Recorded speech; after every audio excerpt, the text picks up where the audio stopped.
people like me.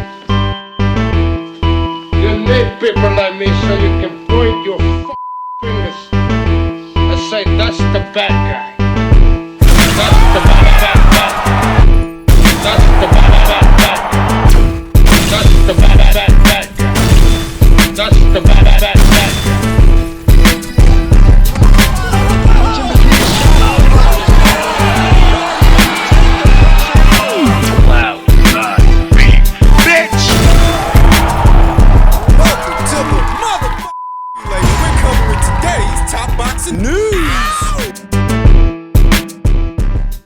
Okay, we'll start with this. Another look at Elif Turhan's upcoming title defense against Australia's own Taylor Jensen, set to go down on the undercard of Bakram Murtazaliev versus Josh Kelly. Elif Turhan, the reigning champion, sports a professional record of 12 wins with no losses, no draws, and 8 knockouts. 30 years old. To Taylor Jensen, who sports a professional record of 8 wins with 1 loss and no draws, 3 knockouts, having never been knocked out in 9 professional bouts. They share a common opponent in Shauna Brown, where Taylor Jensen suffered her first professional loss at the hands of Shauna. Elif Turhan knocked Shauna out. That's actually how she announced herself to the world, with that big knockout of Shauna Brown on the undercard of what was a Matchroom show. And Matchroom has since taken an interest in her. She's come a long way, and this will be her first defense of the IBF title. So what do we need to know about her opponent? What do we need to know about Taylor Jensen?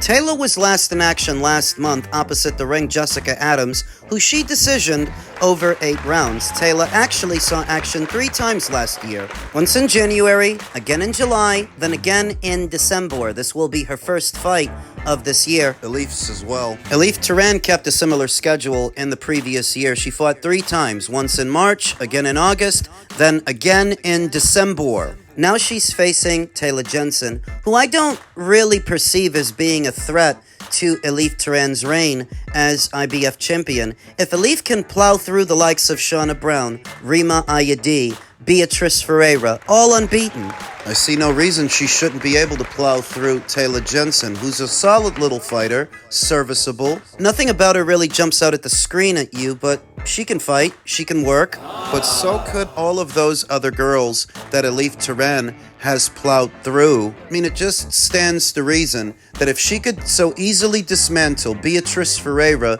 through strength of arms, I see no reason she shouldn't be able to do the exact same thing to Taylor Jensen. So now, I'm expecting another highlight reel Elif Turhan knockout. The Golden Turk, quickly establishing herself as one of the most dangerous punchers in the entire sport. The same thing that might make you look at her and say that she's lacking form is the same thing that makes her so dangerous. It is that reckless abandon, swinging for the fences and putting it all into those punches that makes her a threat to everybody at this weight, Taylor Jensen included. So I'm expecting another highlight reel Golden Turk knockout, and I expect her to start pursuing unification matches this year beyond this fight. I'm going with Elif Turhan by way of knockout. Over to the news that broke late yesterday that Canelo Alvarez is set to return September 12th in Saudi. Canelo has a date and a site for his next fight. Turkey El Al Sheikh and Alvarez announced in a video posted on the ring's social media channels Thursday that the Mexican superstar will return to the ring September 12th in Riyadh, Saudi Arabia. Alvarez's opponent has not yet been determined. The 12th of September, a big fight, said El Al Sheikh, chairman of Saudi's General Entertainment Authority and owner of Ring Magazine, and this will be the first card for Canelo Promotions. It will be named Mexico versus the World.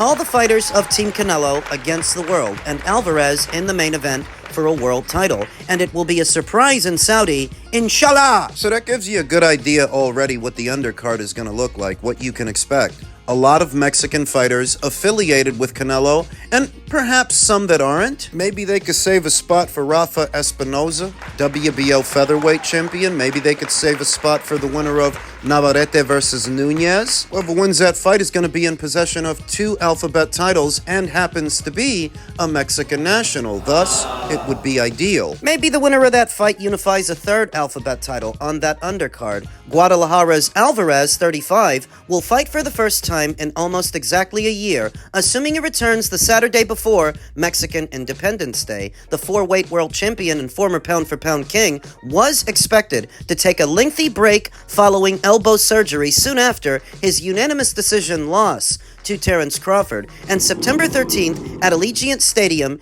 in Las Vegas, Alvarez has said he will continue to fight for however long his body can withstand the rigors of intense training. He exercised his contractual right to a rematch with Crawford, but Alvarez must find a different opponent unless Crawford comes out of retirement for what would be another huge purse. The 38-year-old Crawford, a 5-weight world champion from Omaha, Nebraska, announced December 16th that he decided after fulfilling a legacy-defining victory to end his Hall of Fame career. So let me start off by saying that I had no desire to see a second fight between Terence and Canelo. Terence's victory over Canelo was pretty comprehensive, and I think that chapter is closed. But I am still interested in seeing what Canelo can do with some of the other guys at this weight, because I think he could still beat a lot of those guys. Terence might have beat him, but everybody ain't Terence. That Turkey LL Sheikh said that Canelo Alvarez will be fighting for a world title in September narrows the field of options, because there are only so many world titles to go around. Mexico's own Armando Resendiz has already been crowned full WBA champion. Maybe it'll be him. Maybe it will be Christian Mabili, who is in line to fight for the WBC. Maybe it will be the winner of Shiraz versus Pacheco, who are in line to fight for the WBO. Maybe it'll be Cuba's own Oslis Iglesias, who's in line to fight for the IBF. Because Turkey said it's going to be for a world title, that gives you a good idea who Canelo will fight in September. I think the most ideal opponent for Canelo would be Armando Resendiz. Armando, a Mexican national like Canelo is a Mexican national, presents a style that Canelo conventionally does very well against. Armando is a come-forward pressure guy, a guy who moved up from middle up to super middle and is very aggressive.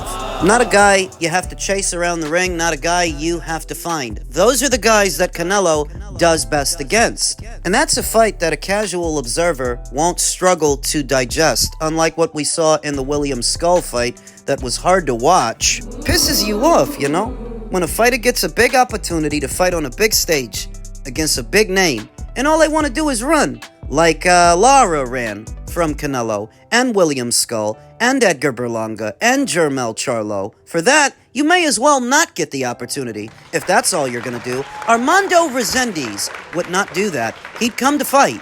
And so for me, Armando Resendiz and his WBA title would be ideal for Canelo in September. Second to him would have to be Christian Mabili, provided that he becomes WBC champion between now and September. He also presents a style that is easy to digest. He's an aggressive customer, a pressure fighter. Canelo Alvarez historically does well against pressure fighters, though you have to wonder, at age 35, over 60 fights into his boxing career, can he still weather those storms the same way that he used to? Can he still hold back an aggressive customer like a Christian Mabili? Resendiz and Mabili are both pressure fighters, but I think Resendiz is a bit more beatable than Christian Mabili. I think Christian is a bit more of a threat. Both very good fights to make. When they made this announcement, I noticed that Richard Schaefer was there. You guys remember Dick Schaefer. Used to be at Golden Boy, double-crossed Oscar, crossed over to the PBC. You remember. He was rubbing elbows with them for a while. Then after a while, he broke away, tried to do his own thing at what is the now defunct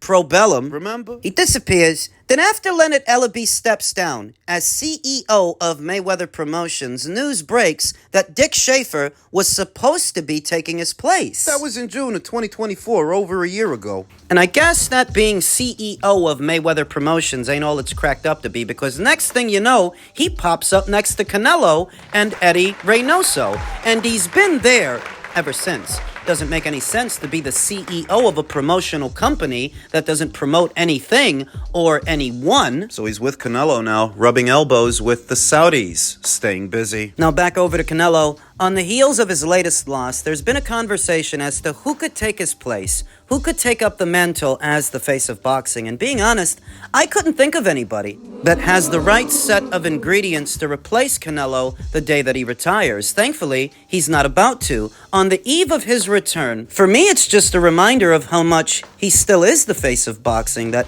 Terence Crawford may have beat him, and Dimitri Bivol before that, but they don't move the needle the same way that he does, organically. It's not a requisite that the face of boxing be perfect, you know, or have an unblemished record. That sentiment stems from the Mayweather era, because in his time, he was the face and he was unbeaten, so that's where that comes from. But if you look at every other era of boxing and who the most popular fighter was, they were seldom ever perfect. Thus, Canelo is not required to be perfect or have a perfect record to be this era's face of boxing. And that's what I think he still is, because whenever you print a story about Canelo Alvarez, just any Canelo news, it immediately dominates the headlines. It's all anybody can talk about. Friend and foe alike, the people who like Canelo and the people that don't, all zero in on him as soon as news breaks, because whether you like it or not, he's the face. He's still the face,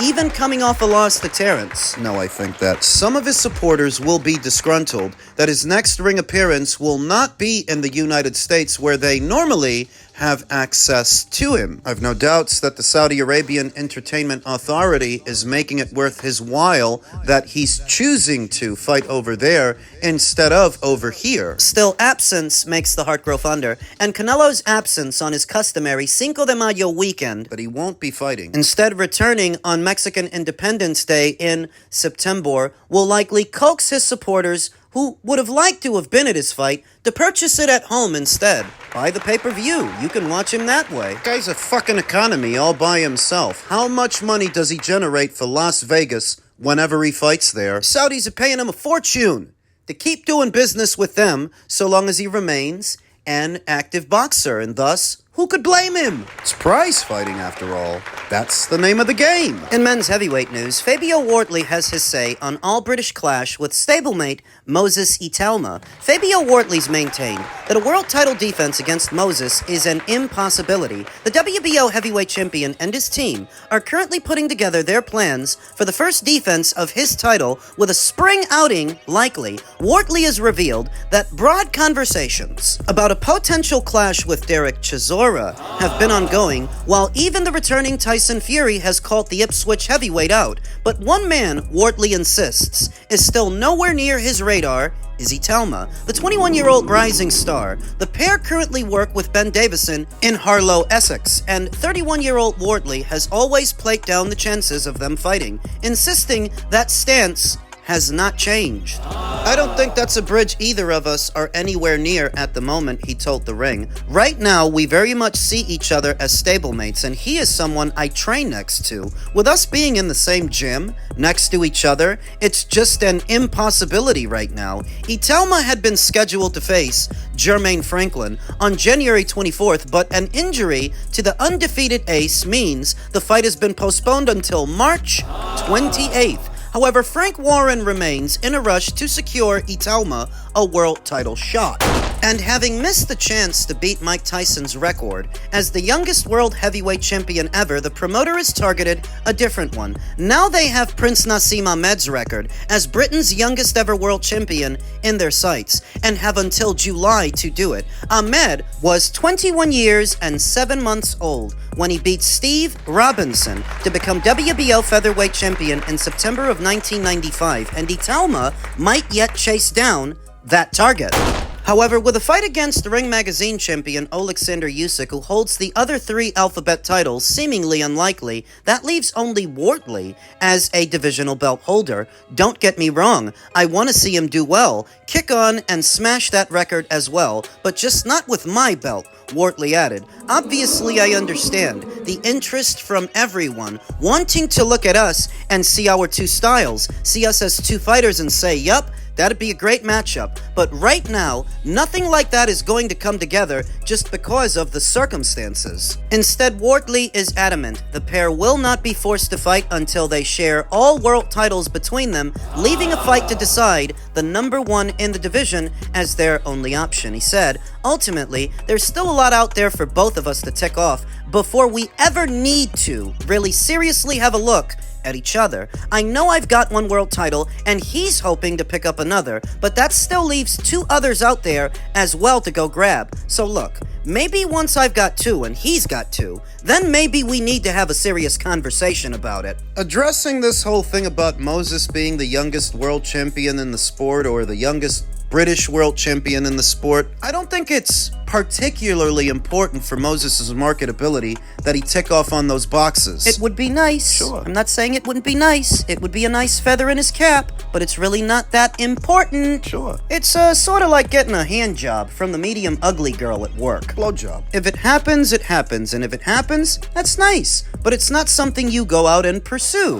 There's been a growing sentiment that Moses Itauma, for a fighter so young early on in his career, isn't active enough, and I feel like Frank Warren and the boys at Queensbury are spending a lot of time on opponents and earmarks when what Moses needs most of all is activity. How long did it take them to put together the Dillian White fight that didn't last very long, and most people don't even read that much into, that you couldn't have put together a series of other, less expensive fights more quickly in succession? How much time did you lose on that? And how much time did you lose on Jermaine Franklin? Who I'm not complaining about, by the way. I actually like that fight, but I only wonder, in pursuing these kinds of opponents, are you not costing Moses too much time? Wouldn't it be better to just have him fighting frequently than pursuing specific names? Now over to Fabio Wardley, who's completely blown off the idea that he and his stablemate should fight anytime in the near future.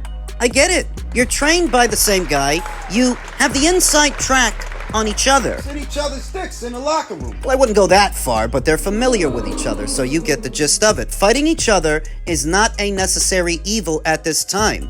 Fabio Wardley, at this point in the juncture, is further along than Moses Itauma, though because Moses has such a high ceiling, it won't be long before he catches up to him. And between these 2 fighters, they could effectively collect all the alphabet titles at the weight in about year, 2 years' time. Usyk's not going to be around forever, folks. It's hard to imagine that he will still be fighting next year. Between Fabio and Moses, they could theoretically take over the heavyweight division as a package. They both could be the heir apparent to the throne. Really helps that they're both with Frank Warren. He's got to be happy about that. But as Fabio Wardley stated, a fight between them is not a viable conversation right now. It's just not. There's no point in wasting time on it. What are we expecting? Ben Davison to drop one of his 2 star pupils? That's not going to happen. Nah.